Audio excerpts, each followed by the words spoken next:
Muito bem, eu espero que esses louvores tenham edificado o seu coração de maneira tão profunda como edificaram o meu coração. E a gente está chegando ao final da série sobre família. Hoje a gente termina essa série sobre questões de família. Então nós começamos trabalhando a questão da masculinidade ou da liderança masculina no lar, bíblica, a partir de Efésios capítulo 5. Também trabalhamos em Efésios, que é um texto que fala sobre as relações familiares, a relação da mulher, a feminilidade bíblica, a questão de ser feminina à luz das Escrituras Sagradas. Nós trabalhamos a questão dos filhos, que os filhos devem honrar os seus pais, e também trabalhamos a questão dos pais, que os pais não devem, semana passada, sobre que os pais não devem irritar os seus filhos. Nós vimos o que significa esse irritar. E durante a semana, enquanto eu pensava sobre o que nós poderíamos trabalhar para finalizar essa série, porque nós falamos de todo o espectro familiar, né? Me ocorreu uma coisa, né? Me ocorreu uma coisa porque quando a gente fala de família, nós estamos falando de uma jornada. E de uma jornada que dura praticamente a vida toda, né? Quando a gente está inserido numa família, não tem, por mais que você brigue com a sua família, por mais que você não queira fazer parte da sua família, e por mais que você fale isso às vezes para as pessoas, ou para os seus familiares, eu quero dizer uma coisa para você: não existe a possibilidade de você cortar totalmente os seus laços familiares. Isso não existe. Então a jornada dentro de uma família, pertencer a uma família, é algo que vai acarretar responsabilidade para a sua vida toda. Você vai sempre estar relacionando-se com as pessoas da sua família. Quando você é jovem, a sua esposa, o seu esposo, os seus pais, depois os seus filhos, os seus netos, isso vai permear a sua vida. Então, participar de uma família é uma jornada. É uma jornada. E eu gostaria de levantar nessa jornada uma metáfora para este momento da nossa vida, né? E essa metáfora é uma metáfora tecnológica.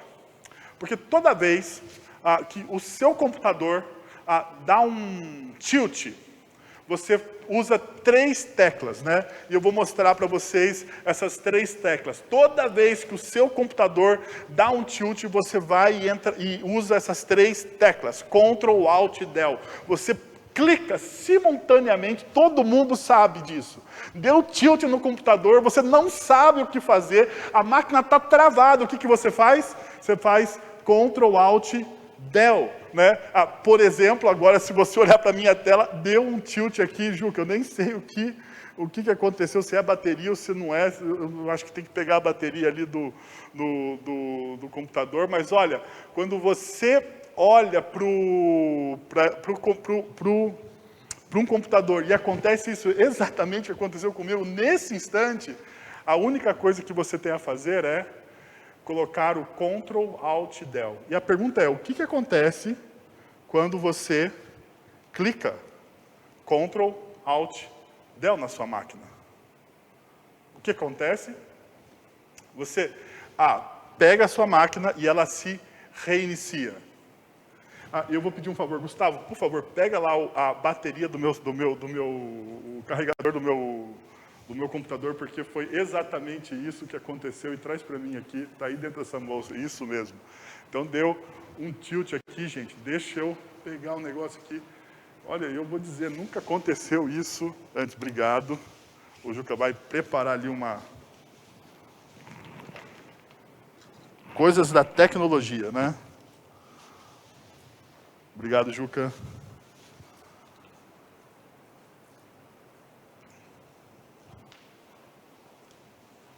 Agora é só aguardar aqui. Está reiniciando, olha que beleza, né?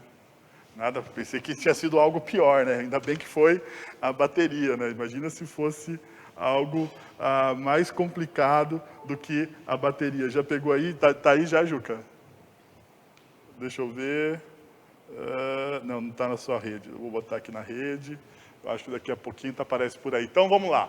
Quando você está com o seu computador, como aconteceu com o meu, você dá um Ctrl Alt Del e ele faz exatamente isso, né? O Ctrl Alt Del, ele é uma reinicialização do sistema.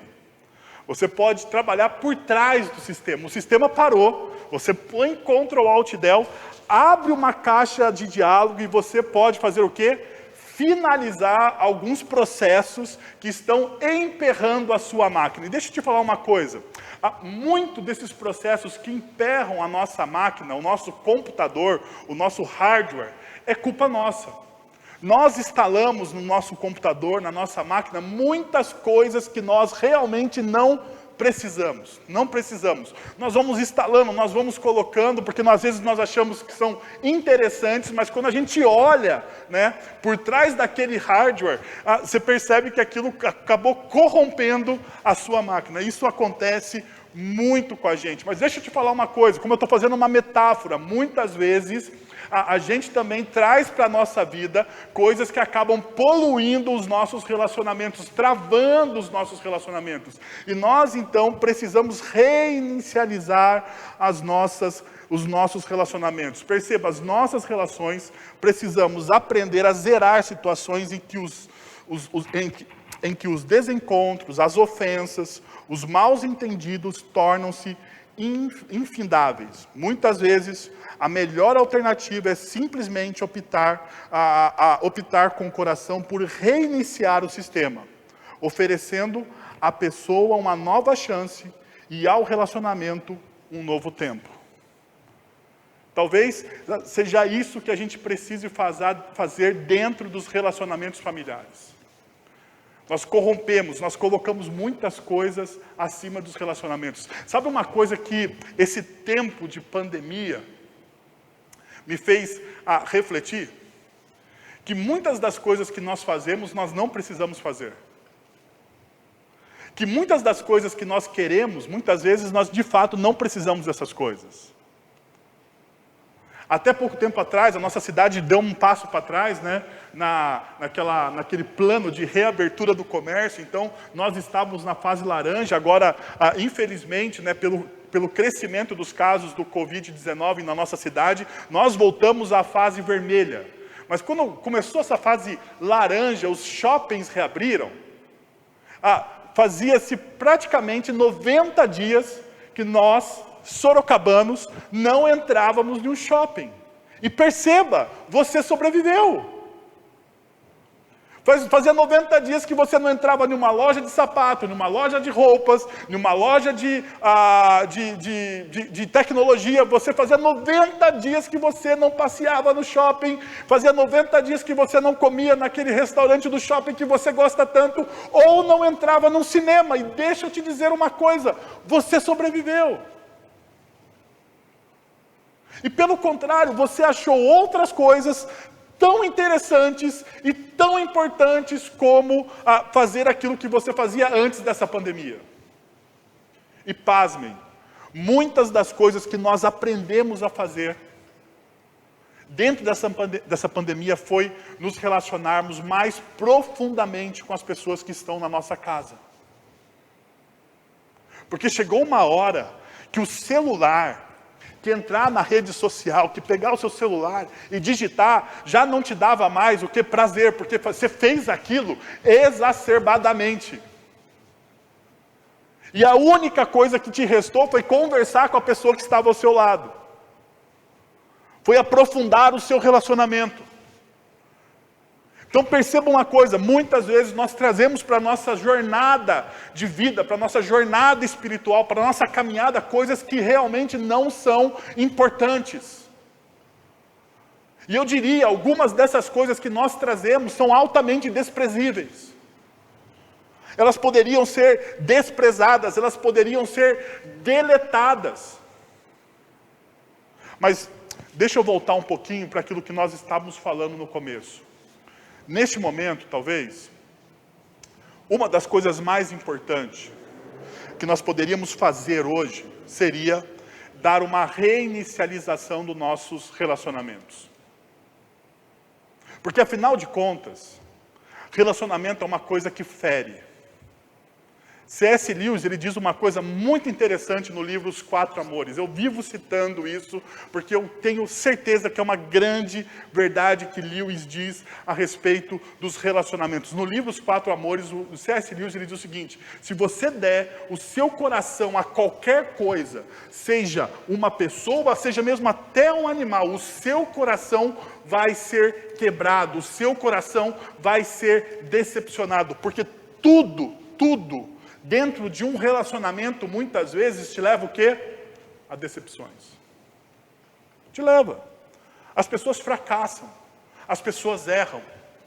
As pessoas te decepcionam. As pessoas, muitas vezes, não têm a perseverança que você gostaria que elas tivessem.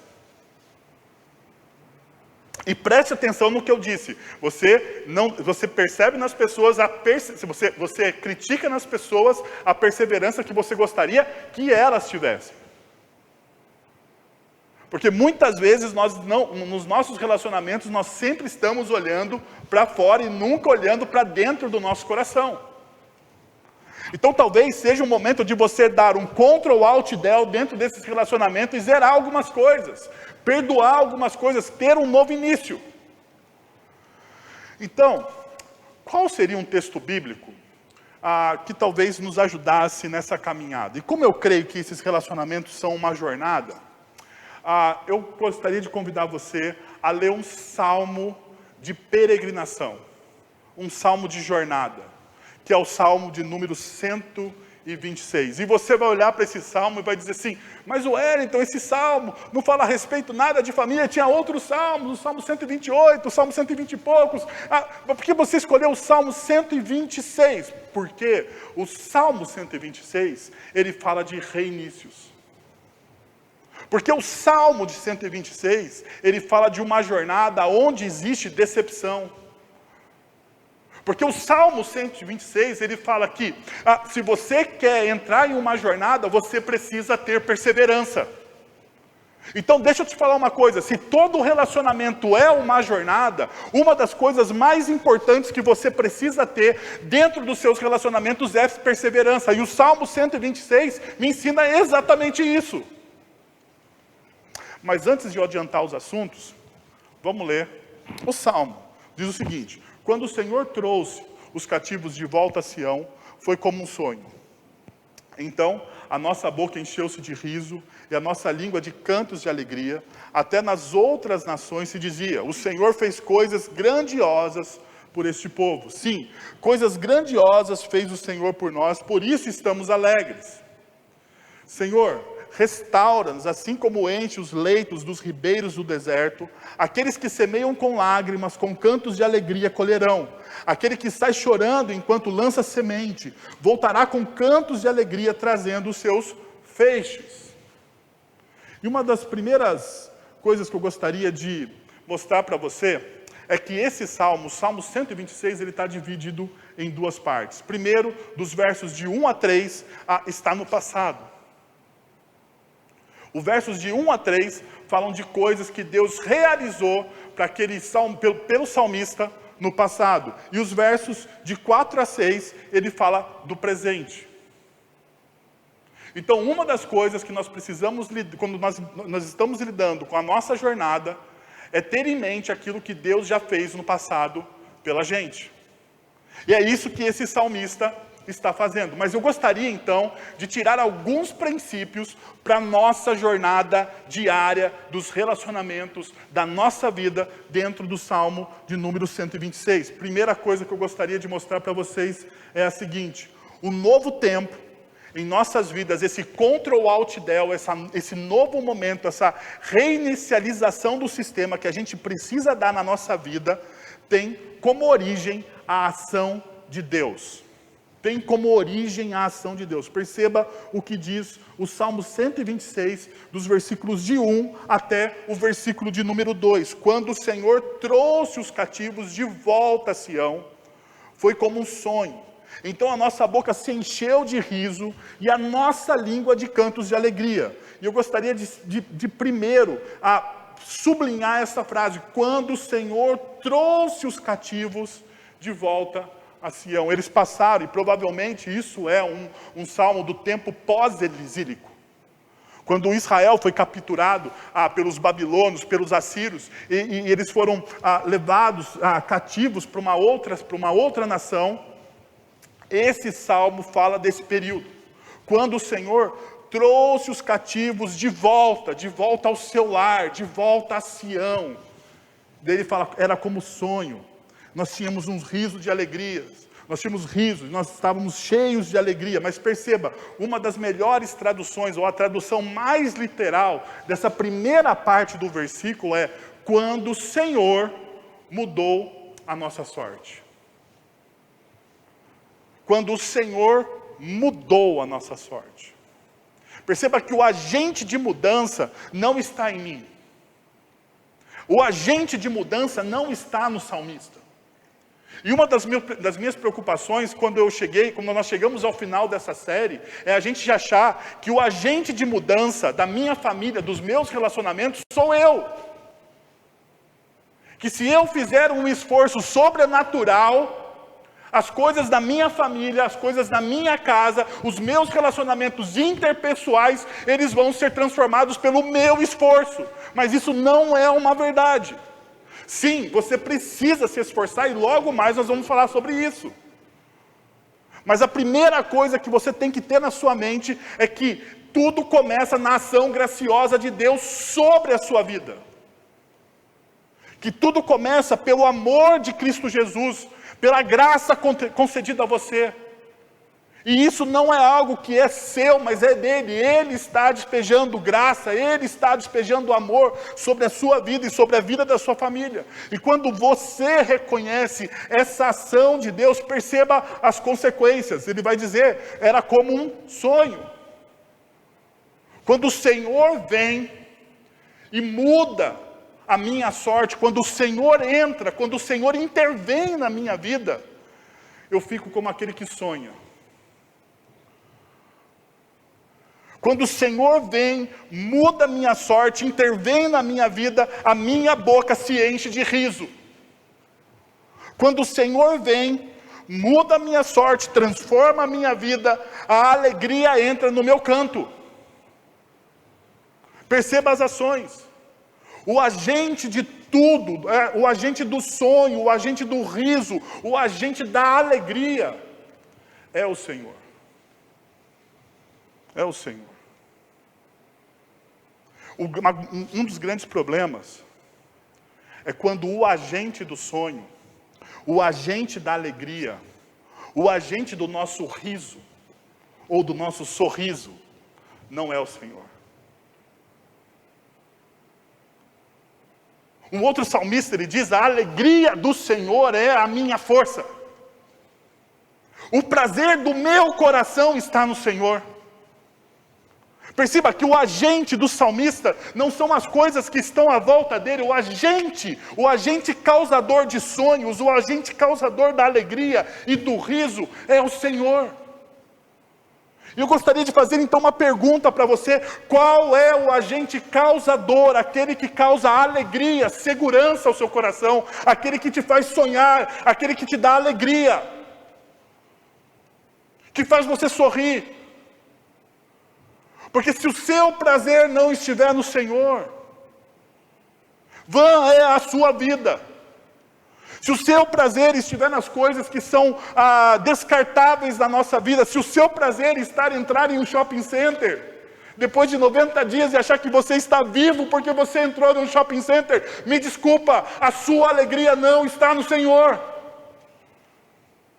Se a sua alegria vai ser quando tudo isso acabar e você falar assim, eu posso sair na rua e abraçar as pessoas, a sua alegria não está no Senhor.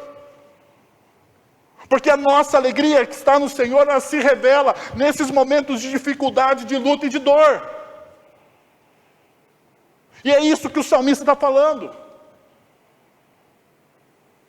Ele fala daquele momento onde ele estava cativo. Mas perceba que ele olha para a sorte dele, para a vida dele, e percebe que toda a ação vem de Deus. E é de Deus. Ainda, um segundo princípio, o novo tempo em nossas vidas, esse reinicializar das nossas vidas, sempre surpreende os que estão ao nosso redor. Perceba o que diz os versículos paralelos. Porque quando você olha a métrica do Salmo 126, você vê uma métrica onde existem versículos em paralelo. Então o versículo 2b e o versículo 3, eles são versículos paralelos. E diz o seguinte: até nas outras nações se dizia, o Senhor fez grandes coisas por este povo. Versículo 3, sim, coisas grandiosas fez o Senhor por nós, pois por isso estamos alegres. Primeira coisa, veja o que diz o versículo 2b.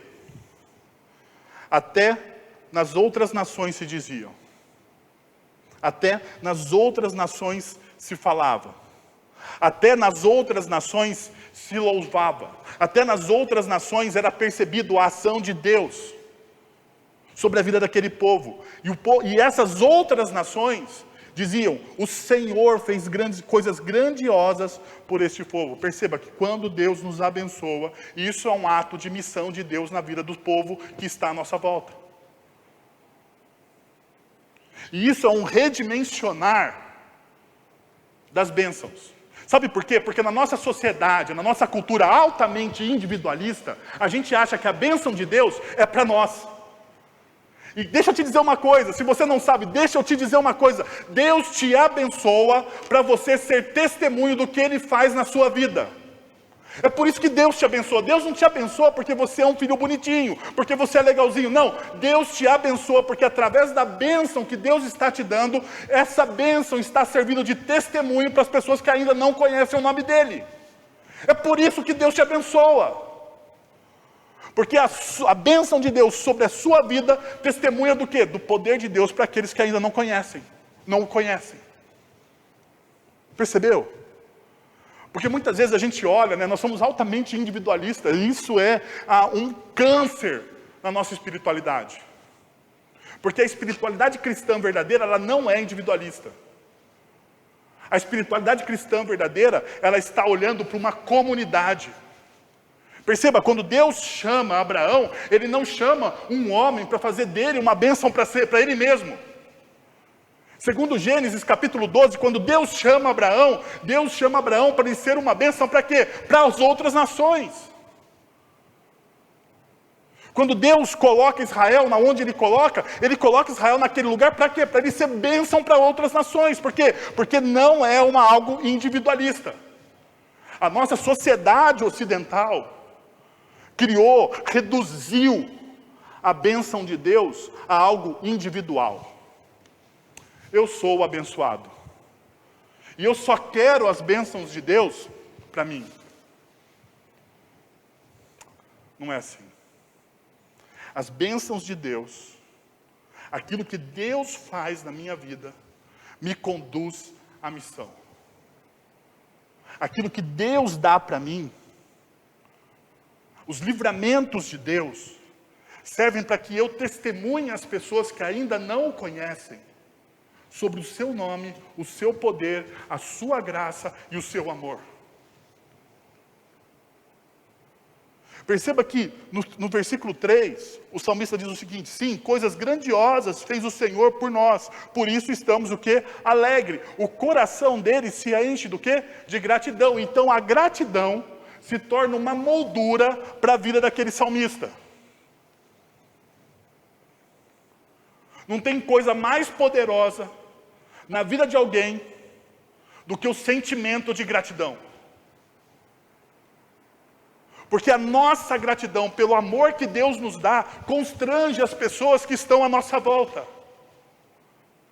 Ser grato a Deus pelas bênçãos, ser grato a Deus pelas pessoas, ser grato a Deus pelas provações, constrange as pessoas que estão à nossa volta. O sentimento de gratidão é algo que deve moldar a nossa vida. Como discípulo de Cristo, nós precisamos de fato mergulhar o nosso coração em um sentimento de gratidão, porque coisas maravilhosas Deus tem feito em nós e através de nós e por nós. E isso não é alienação.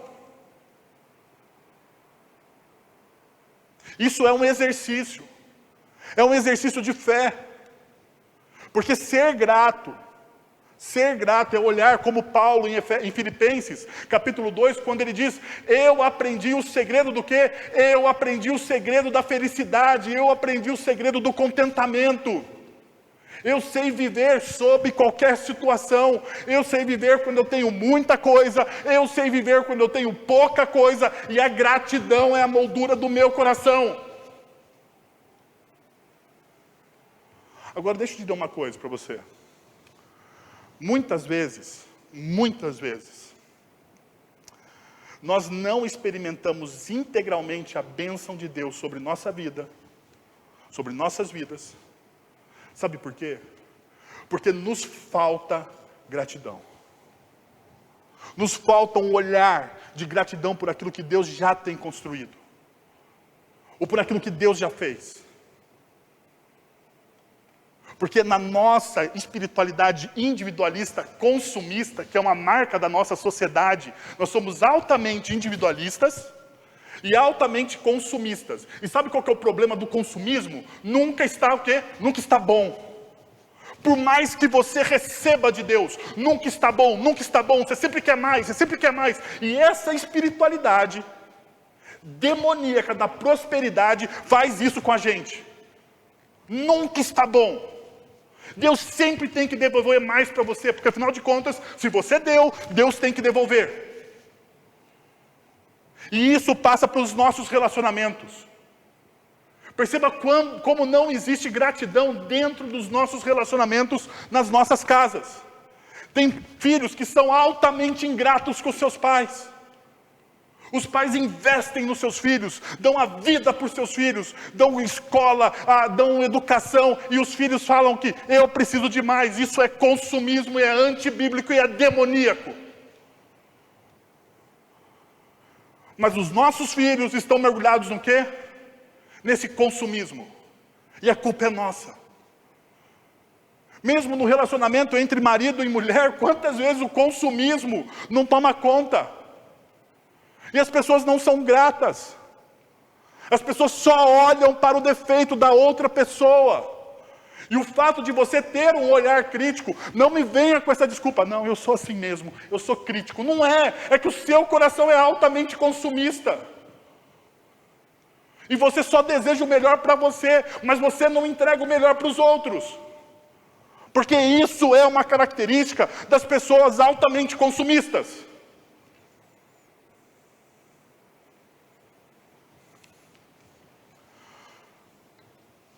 Um terceiro aspecto é que esse novo tempo em nossas vidas precisa ser revivido ao longo da jornada.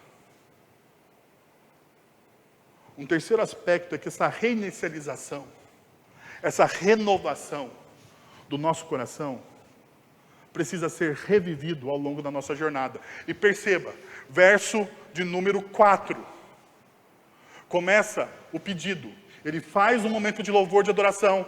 Ele olha para o passado com gratidão. Ele percebe o que Deus já fez na vida dele. Então agora, porque ele percebeu e porque ele foi grato, ele pede. O pedido dele não está destituído de gratidão. O lamento do salmista não está destituído de amor e de graça. Mas está banhado nas águas da gratidão. E o salmista então começa: Senhor, restaura-nos. Senhor, restaura-nos. Ele está pedindo, ele está clamando: Senhor, olha, eu lembro de tudo que o Senhor fez na minha história. Eu lembro de tudo que o Senhor fez por Sião. Eu lembro da sua libertação. Aquilo está vivo na minha memória. Eu reconheço o teu amor e a tua graça. Então, neste momento, Senhor, como o Senhor fez no passado, por favor, neste momento, restaura-nos. Restaura-nos. Porque é o Senhor que é o agente. Perceba, Deus volta de novo a ser o agente do quê? Da alegria, do riso e da paz, da tranquilidade. Deus é o Senhor da alegria, Deus é o Senhor do riso. E Ele não busca a sua alegria, o seu riso, o seu contentamento em outra fonte que não seja Deus. E ele fala então: Senhor, restaura-nos. Restaura-nos. Como isso acontece? De duas formas. Primeiro, por meios extraordinários. Deus muitas vezes restaura a nossa vida por meios extraordinários, miraculosos. E também por meios ordinários, por meios comuns, coisas do dia a dia, exercícios simples de fé. Deus faz nesses dois aspectos essa restauração no nosso coração. Eu gostaria então de falar desses meios extraordinários. Perceba, versículo 4 do 126, diz assim: assim como enche os leitos dos ribeiros no deserto. E daí o salmista, ele lança aqui mão de uma metáfora, de uma linguagem figurativa. Por quê? Porque o salmista está pensando no quê? Está pensando exatamente nessa imagem que você está vendo, o deserto de Negueb. Ou Negev, se você preferir o termo original, o deserto de Negev. No deserto de Negev, quando se passava o tempo da seca, quando a neve sobre os picos das montanhas se derretiam, havia uma chuva serôdia, uma chuva serôdia, e essa chuva, banhando a neve, derretia a neve, e daí vinha as torrentes do Negev. Era uma água rica em proteína, rica que abastecia o solo com fertilidade. Então, quando o salmista ora e fala assim: Senhor, restaura a nossa sorte, restaura a nossa vida, como as torrentes no Negev, a gente precisa saber o que ele está falando. Então deixa eu te mostrar um vídeo que mostra exatamente o que significa essas correntes do Negev.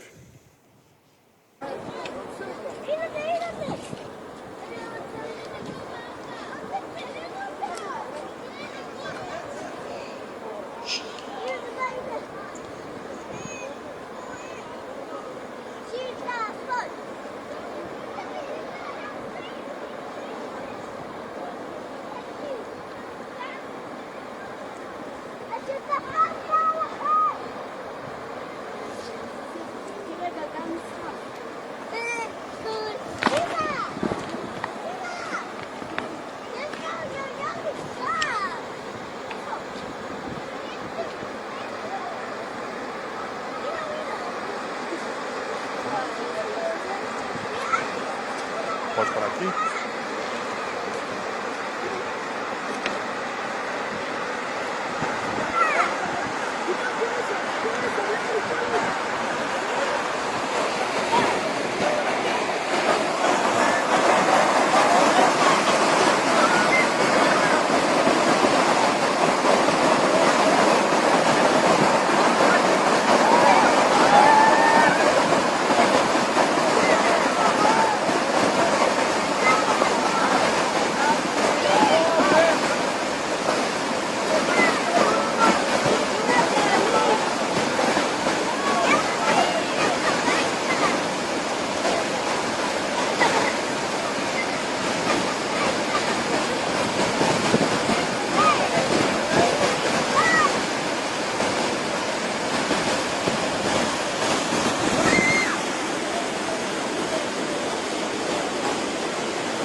Espero que esse vídeo tenha mostrado exatamente o que significa ser restaurado pelas torrentes do Negev. Você vê um solo seco, árido, mas de repente, do nada, começa a surgir água, e essa água é altamente rica em nutrientes. E quando essa água banha todo o vale do Negev, ela restaura a fertilidade daquela terra, e aquela terra volta a produzir. Então, quando o salmista olha e clama a Deus: Senhor, restaura-nos, como as torrentes do Negev, como as torrentes dos rios do Negev, é isso que ele está pedindo.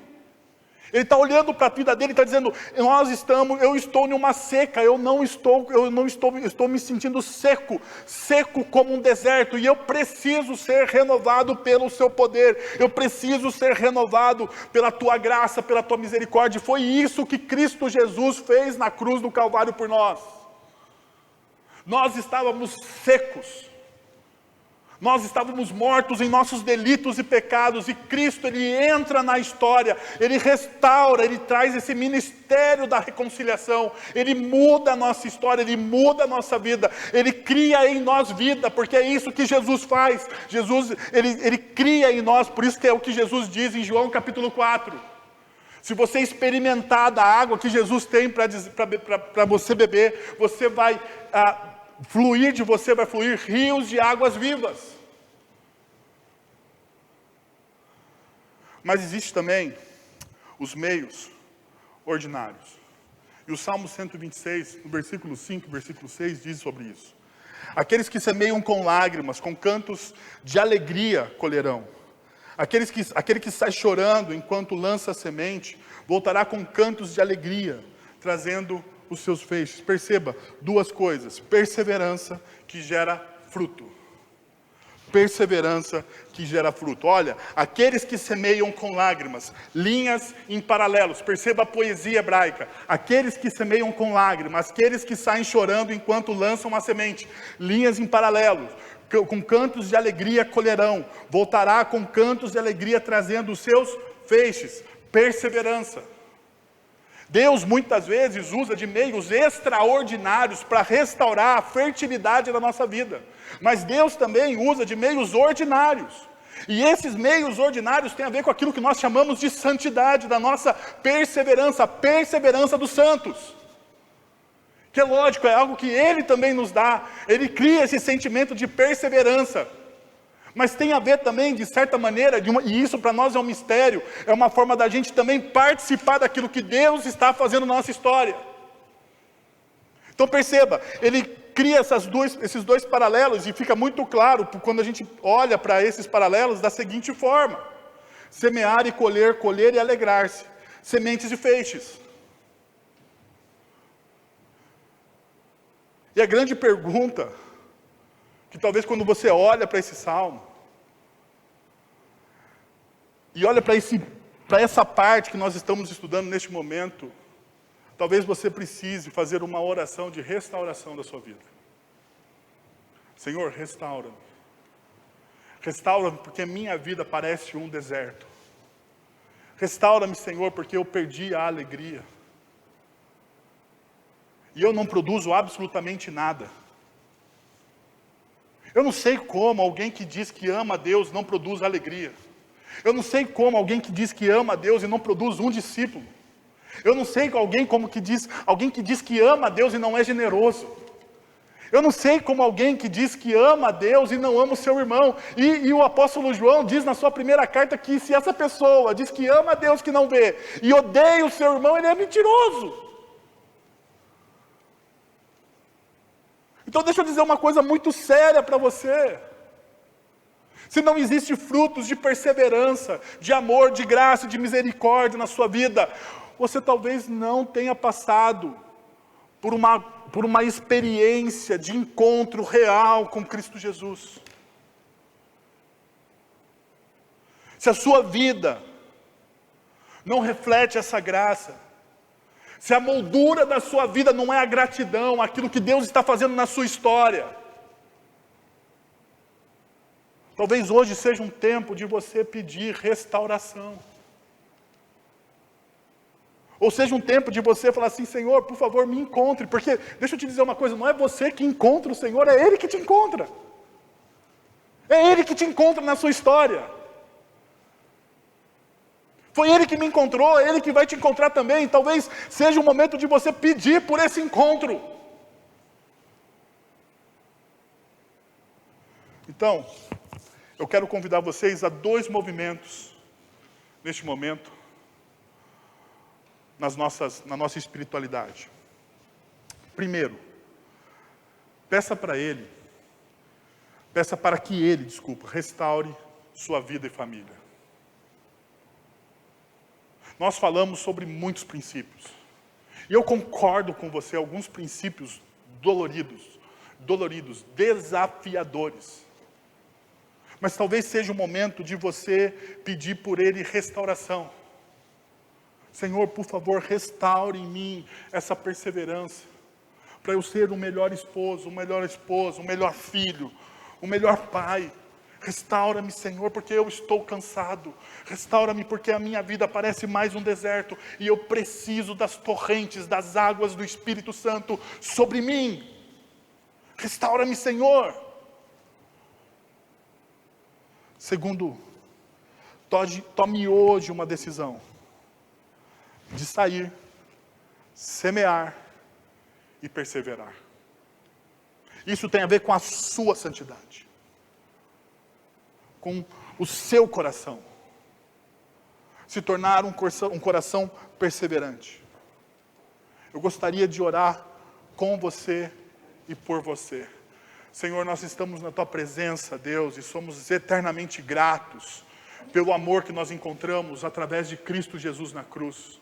E é por Ele que nós entramos na Tua presença. É através dEle, Deus, que nós temos livre acesso ao Senhor.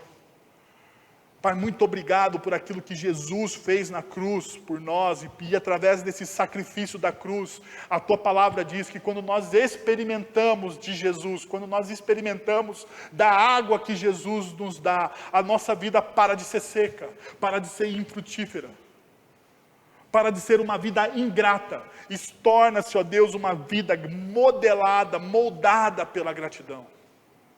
Senhor, eu quero te pedir que em nome de Jesus, o Senhor olhe para cada família representada nessa transmissão, ou por cada família que ainda irá assistir essa mensagem.